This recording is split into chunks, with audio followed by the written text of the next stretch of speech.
बहुत अच्छा किरदार है और करने के लिए इस फिल्म में बहुत कुछ है, बहुत बढ़िया रोल है और उसी वजह से मैंने ये फिल्म साइन की है बिकॉज़ बहुत ही एक्स्ट्रा ऑर्डिनरी परफॉर्मेंस करने का मौका मिलेगा इस फिल्म में।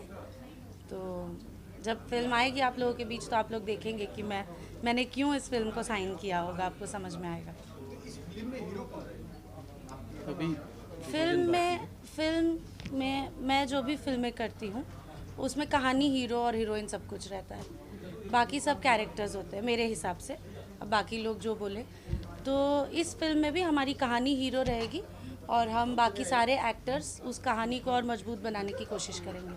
जिस तरह से आपने अलग अलग किरदार निभाए, जैसे डांस, एक तो फिल्म के सरीनी के साथ आए थे, डांस आपको आती नहीं है, मतलब वो डांसर इस तरह का जो लीला निभाए, इसमें क्या रूल देखने को मिलेगा? डाकू का रूल रहेगा? नहीं, इसमें ऐसा कुछ भी नहीं है, लेकिन it is about a very strong woman जो जैसी औरतें हम बहुत कम देखते हैं समाज में, जो कि ओपिनियनेटेड होती है, अपनी आवाज़ रखती है और अगर उसके साथ कुछ गलत हुआ तो वो सहन नहीं करती है। ऐसा एक किरदार आपको देखने मिलेगा, तो आई एम प्रीटी श्योर आप लोगों को अच्छा लगेगा। थोड़ा साइलेंस बोल दीजिए ना एक बार ताकि यहाँ पे हो सके बाइट्स। ऑनरेबल जी, एक छोटा सा आपका सवाल, मैं आपको मांग में सिंदूर दे रहा हूँ, क्या? कल शूटिंग कर रही थी, उसी का निकला नहीं अभी तक, और कुछ नहीं है। और कुछ रहेगा तो मैं चिल्ला चिल्ला के ढिंडोरा पीट के सबको बता के शादी करूंगी, छुप के मैं कुछ नहीं करने वाली। तो ऐसा कुछ नहीं है भाई, अधर्म कोई नहीं करूंगी मैं। कब तक शादी कर रही है मैडम?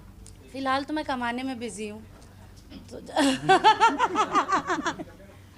फिलहाल मेरा पूरा इंटरेस्ट पैसे कमाने में, अच्छा अच्छा फिल्म करके नाम कमाने में है। जब लगेगा कि अब शादी करनी है, फैमिली चाहिए, तब कर लूँगी। अभी फ़िलहाल ऐसा कोई विचार नहीं है मेरा।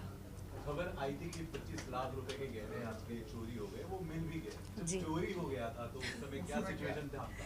24 आवर्स में रिट्रीव हुआ था वो। मैं उत्तर प्रदेश पुलिस को धन्यवाद देना चाहूँगी। मैंने सिर्फ फिल्मों में देखा है कि ऐसे फटाफट काम सब हो जाता है, लेकिन मेरे साथ सही में हुआ है, तो उत्तर प्रदेश पुलिस को तहे दिल से धन्यवाद। लेकिन उन 24 घंटों में मुझे ऐसा लग रहा था कि मुझे सांस नहीं आ रही है बराबर से, बिकॉज़ वो एक्सपीरियंस ही अपने आप में बहुत डेंजरस होता है कि आप कमरे में हैं, आप सोए हुए हैं, आपको आप नींद में, और कोई आपके कमरे में आके आपका बैग लेकर चला गया। So that thought was haunting me a lot for a very long time. बहुत दिनों तक मैं उस सदमे में थी। अभी भी मैं थॉट आता है कि कोई मेरे रूम में आके बैग लेके गया था तो मैं डर जाती हूँ, लेकिन वो जल्दी वापस मिल गया। पर जब तक मिला नहीं था तब तक मुझे बहुत डर लग रहा था और मैं बहुत परेशान थी। तो क्या हम ये माने कि कॉस्ट्यूम्स आप ओरिजिनल पहनते हैं, जो आपके गहने हैं वो ओरिजिनल होते हैं, और क्या वापस से आप ले जाएंगी? नहीं, एक्चुअली मेरा एक फैमिली फंक्शन था। 28 तारीख को मेरे घर पे एक शादी थी और उसके लिए मेरे पेरेंट्स आए थे, मम्मी पापा दोनों। तो वो मम्मी का सारा ज्वेलरी मम्मी का था, मेरी तो सिर्फ 1-2 अंगूठी थी, सारी ज्वेलरी मम्मी की थी।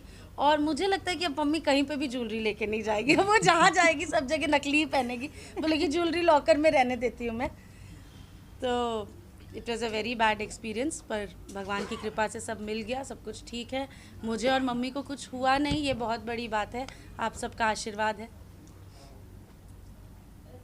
शुक्ला जी, आप बहुत पहले मैडम साथ मूवी कर चुके हैं, कुछ कहना चाहेंगे? जी देखिए, बहुत दिन से मैं भी प्रयास में था एक अच्छी पटकथा, एक अच्छी स्टोरी ले करके आऊँ, और मुझे लगा कि इस किरदार को कोई कर सकता है। तो मैंने पहले काम किया हुआ था, तो मुझे यही लगा कि उसको आम्रपाली जी ही कर सकती हैं।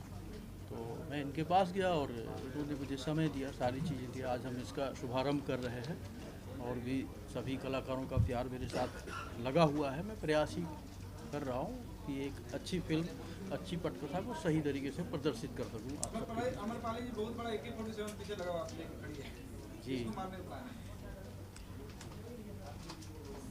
अब मैं टारगेट है? बता दूँ? बता दीजिए, जाने दीजिए, रहने दीजिए। नहीं पूरा दिल का बता ही दीजिए। अधर्म जितने भी लोग करते हैं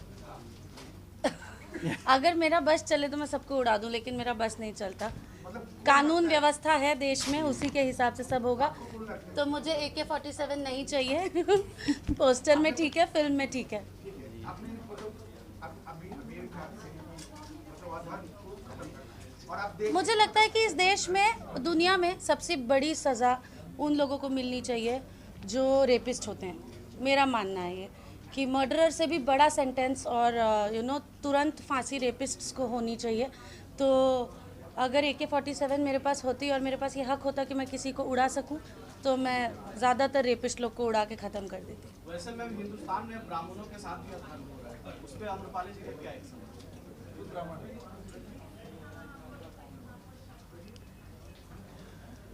सदियों से हमारे भारत वर्ष में ब्राह्मणों ने अपने होने का बहुत ज़्यादा अच्छा योगदान दिया है। चाहे वो धर्म स्थापना की बात हो, चाहे धर्म को आगे ले जाने की बात हो, चाहे वेदों का ज्ञान लोगों में बांटने की बात हो, तो जिनका अस्तित्व शुरुआत से है तो वो अंत तक, अनंत तक रहेंगे। तो ये सब बातें करने का कोई, ये छोटे मोटे मुद्दे लोग उठाते हैं चुनाव के दौरान। जब चुनाव नज़दीक आता है तो लोग ये सब बातें करते हैं। ब्राह्मण यहाँ हमेशा से थे, हमेशा रहेंगे, हमारा भी देश है। लोगों का कहना है कि ब्राह्मण भारत छोड़ो।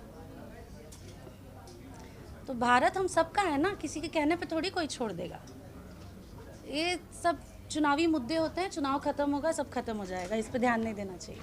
एक चीज़ है, जैसे आप एक हीरो नाम नहीं बोलूँगा, उनके बेटी के ऊपर जो कमेंट किया राजपूत, लेकिन पूरा आपने विभाग बोलती हो, लेकिन इस विषय में आपने को भी अभी मेरे पास 2 हफ्ते तक मेरा फ़ोन नहीं था, उसी बीच ये सब हुआ।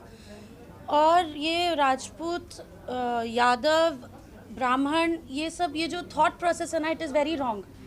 एक व्यक्ति ने एक व्यक्ति की बेटी के लिए ये बोला, हम इस तरह से क्यों नहीं सोच सकते? इस तरह सोचना चाहिए। जब हम ये सोचते हैं कि व्यक्ति गलत होता है, वो जिस जाति से आता है वो गलत नहीं होता है, तो हम बहुत निष्पक्षता से चीज़ों को देख पाएंगे। जैसे किसी व्यक्ति की कही हुई बात को हम उसके जाति के साथ जोड़ देते हैं तो बात बहुत अलग हो जाती है। कोई भी आदमी अगर ऐसा बात बोलता है तो वो आदमी गलत है। वो जिस घर से आया, जिस स्कूल से आया, वहाँ पे उसको ये नहीं सिखाया गया है बोलने के लिए।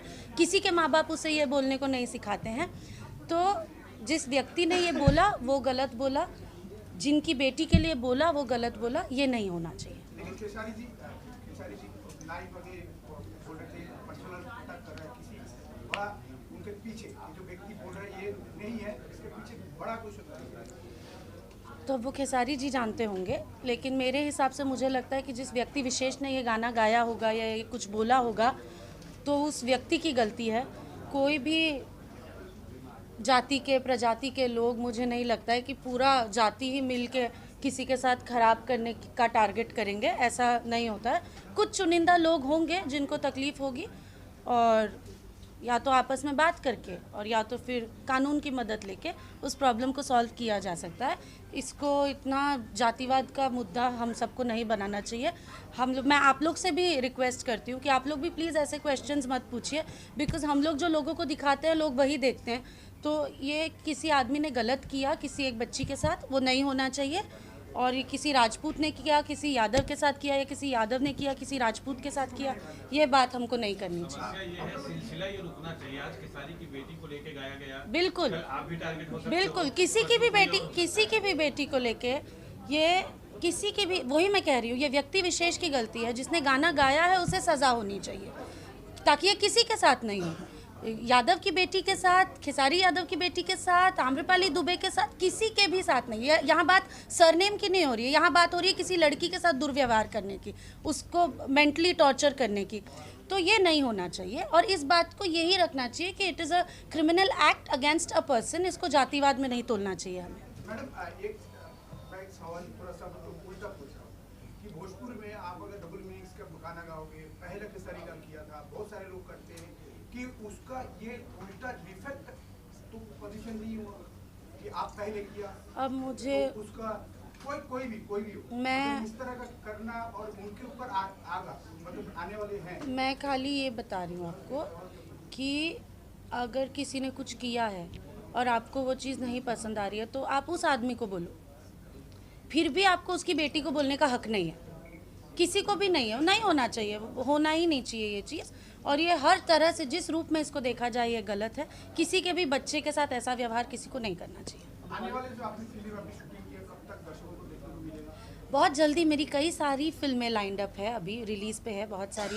राजा डोली लेके आजा, माई, मंडप, दाग, विद्या, बहुत सारी फिल्में मैंने अभी की हुई है जो सब रिलीज़ होगी अगले साल। और उसके बाद अगले साल ही हम शूट करेंगे धर्म अधर्म, वो भी आपको आई थिंक अगले साल के एंड तक या उसके बाद वाले साल की शुरुआत में आप लोगों को देखने मिल जाएगी। तो बहुत सारी अच्छी अच्छी फिल्में लाइंड अप है अभी। मैं बस यही उम्मीद करती हूँ कि आप लोग सभी फिल्मों को प्यार आशीर्वाद दें। रूपाली जी, दिनेश जी से कितनी राजनीति आप सीख रही हैं और क्या चाहिए, और फ्यूचर में राजनीति में जाना है क्या आपको, और कहाँ से जाएंगे? दिनेश जी से मैं राजनीति कितनी सीख रही हूँ बिल्कुल नहीं सीख पा रही हूँ, क्योंकि दिनेश जी जेन्युइनली मैं बता रही हूँ इतने बिजी हैं आज की तारीख में। और मुझे पहले नहीं समझ में आता था कि ये जो पद होता है सांसद, ये कितना जिम्मेदारी का पद होता है। आज मेरे दोस्त जब सांसद बने हैं,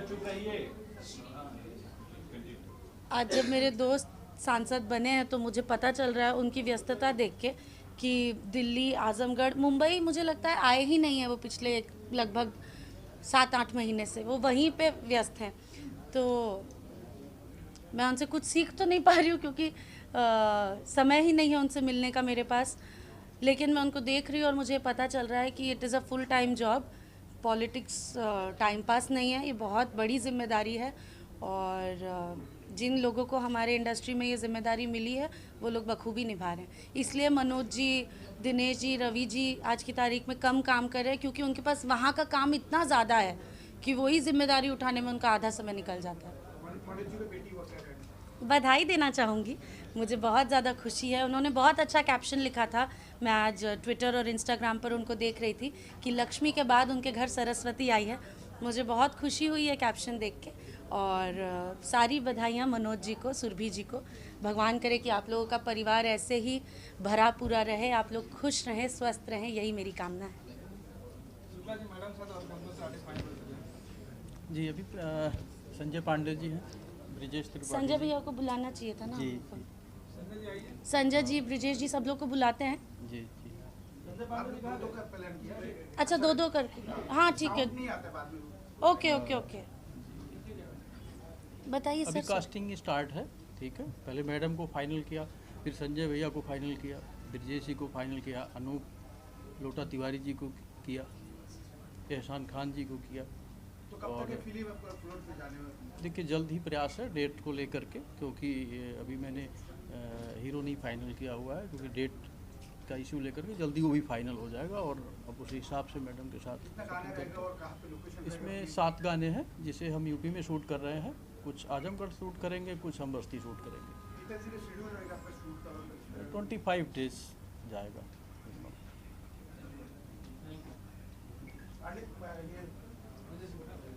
ये जी आइए, ब्रिजेश जी। कट हो गया तो बंद करिए ना 2 सेकंड।